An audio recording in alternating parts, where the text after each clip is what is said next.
नमस्कार दोस्तों आजकल एक खबर काफी ज्यादा सुर्खियों में है। संदीप माहेश्वरी वर्सेस विवेक बिंद्रा।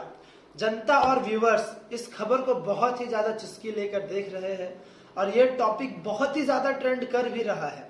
तो चलिए आज इसी टॉपिक पर बात करते हैं कि कौन सही है और कौन गलत, और किस बात में कितनी सच्चाई है। जो आरोप संदीप माहेश्वरी विवेक बिंद्रा पर लगा रहे हैं, क्या वह सच है या गलत है। तो चलिए शुरुआत से शुरू करते हैं।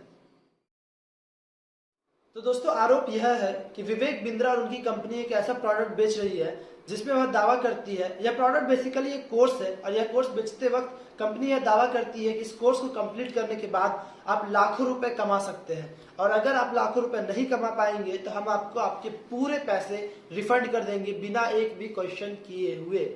और यही आरोप है संदीप माहेश्वरी का कि एक कस्टमर जो उनके शो पर आता है और कहता है कि मैंने भी वह प्रोडक्ट खरीदा था, वह कोर्स लिया था, उसे कंप्लीट कर लिया, पर अब मैं पैसे नहीं कमा पा रहा हूं, और जब मैं रिफंड के लिए बोलता हूं उनकी कंपनी को, तो उनकी कंपनी का यह कहना है कि यह कोर्स आप आगे कुछ लोगों को बेच दीजिए, उसके बाद आपको कमीशन मिलेगा और इस तरह से आपके पैसे कवर हो जाएंगे। तो ये एक पूरी तरीके से स्कैम है, ऐसा कहना है संदीप माहेश्वरी का। तो दोस्तों आइए पहले पूरी तरीके से समझते हैं स्कैम होता क्या है। स्कैम दोस्तों वो होता है जब आप किसी के पैसे गलत तरीके से झूठ बोलकर गलत चीज के लिए ले लेते हैं और फिर उनके वो पैसे लौटाते नहीं है। विवेक बिंद्रा के केस में ऐसा नहीं है। जी हाँ दोस्तों, मेरी बात को फिर से सुनिए।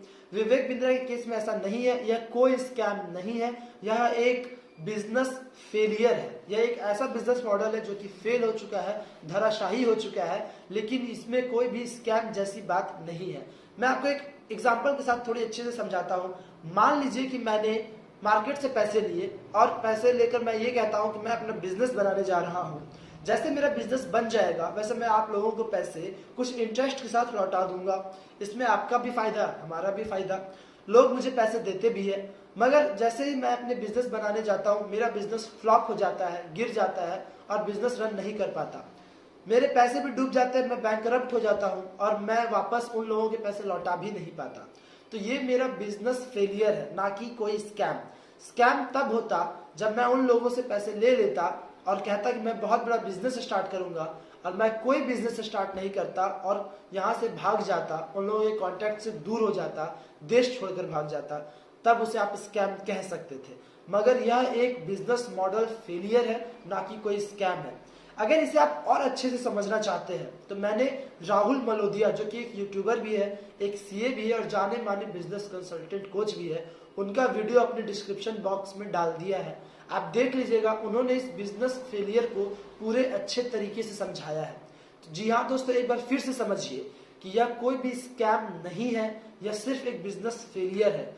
अब बात करता हूँ कि संदीप माहेश्वरी आखिर इन पर इतना आरोप क्यों लगा रहे हैं। देखिए, पहले तो संदीप माहेश्वरी ने खुलकर आरोप नहीं लगाया था, मगर जब उधर से विवेक बिंद्रा की तरफ से थोड़ी सी तीखी रिप्लाई आई, तब संदीप माहेश्वरी सर भी इस पे इंटरेस्ट लेने लगे और इसमें उन्हें अपना फिर से पॉपुलैरिटी दिखने लगा है। आप अगर गौर कीजिएगा तो आप देख लीजिएगा कि वह एक बिजनेस मास्टरी सीरीज चला रहे थे जो कि उतना ज्यादा रैंक नहीं कर रहा था, उसमें उतने ज्यादा व्यूज नहीं आ रहे थे। उसके तुरंत बाद जब वो विवेक बिंद्रा का केस डालने लगे हैं तो उनके व्यूज मिलियंस में आने लगे हैं।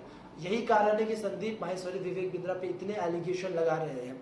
खुद संदीप माहेश्वरी भी दूध के धुले नहीं है और ना ही विवेक बिंद्रा दूध के धुले हैं। चलिए आज इस पर और आगे तक बात करता हूँ। दोस्तों अब आपके मन में यह ख्याल आ रहा होगा कि ठीक है, उनका बिजनेस मॉडल फेलियर था, मगर ये 10 डेज एमबीए, आखिर ये क्या प्रॉमिस है। तो दोस्तों मैं ये भी क्लियर कर दूं कि वो 10 दिन में कोई एमबीए की डिग्री नहीं दे रहे हैं, वो 10 दिन में एमबीए का ओवरव्यू दे रहे हैं।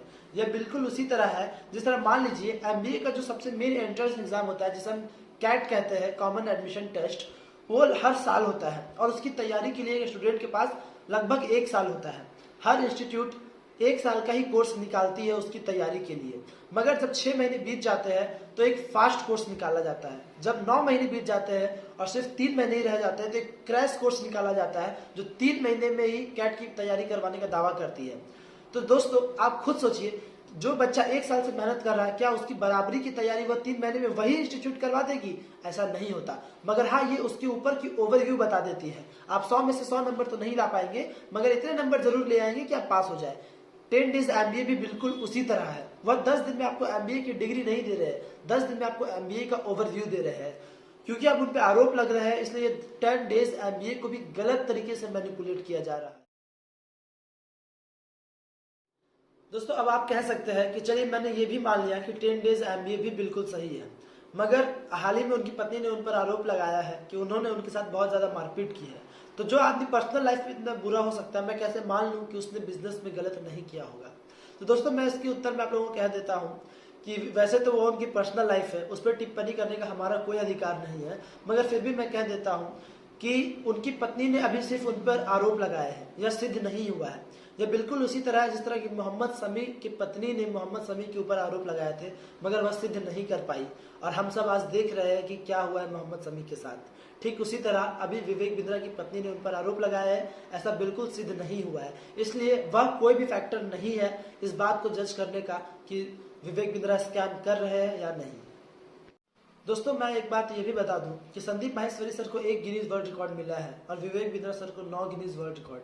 हालांकि गिनीज वर्ल्ड रिकॉर्ड मिलना इस बात का पैमाना नहीं है कि आप कोई स्कैम नहीं कर सकते, मगर इन दोनों गिनीज वर्ल्ड रिकॉर्ड में जो दोनों को मिला है, इसमें एक सिमिलैरिटीज है कि दोनों को ज़्यादा से ज़्यादा व्यूवर्स के लिए यह रिकॉर्ड मिले हैं। संदीप माहेश्वरी सर को 1 और विवेक बिंद्रा सर को 9। तो आप खुद सोचिए, जिस आदमी को सुनने के लिए इतनी भीड़ आती हो कि गिनीज वर्ल्ड रिकॉर्ड मिल जाता हो, क्या वह व्यक्ति सच में स्कैम कर सकता है? आप लोगों में से कुछ लोग सोच रहे होंगे हाँ कर भी सकता है, मगर मैं आप लोगों को बता दूं, मैं दावे के साथ कह सकता हूं कि यह कोई स्कैम नहीं है। आज नहीं तो कल यह बात साबित हो जाएगी। विवेक बिंद्रा सर हर बार चीख चीख के यही कह रहे हैं, और आखिरी शब्द उनके संदीप माहेश्वरी सर के बारे में भी यही थे कि आपने अधूरा छोड़ दिया, मेरी तरफ की बात नहीं सुनी। जब संदीप माहेश्वरी सर ये समझ रहे कि एक स्कैम है और वो जिन लोगों के साथ स्कैम हुआ है उन्हें वह इंसाफ दिलाना चाहते हैं, न्याय दिलाना चाहते हैं, तो उन्हें विवेक बिंद्रा सर को अपने चैनल पर बुलाकर, अपने प्लेटफॉर्म पर बुलाकर 1-to-1 टेबल टॉक कर लेना चाहिए, जो कि मेरे लिहाज में सबसे बेहतरीन रहेगा। इससे ये मामला ज़्यादा लंबा नहीं खींचेगा और तुरंत ही मसले का समाधान भी निकल जाएगा, मगर पता नहीं क्यों संदीप माहेश्वरी सर ऐसा नहीं करना चाह रहे हैं।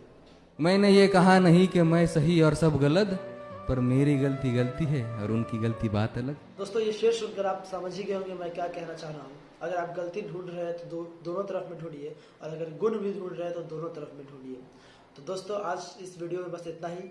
आप बने रहिए मेरे आगे आने वाले अगले वीडियो तक के लिए। तब तक के लिए जय हिंद, जय भारत।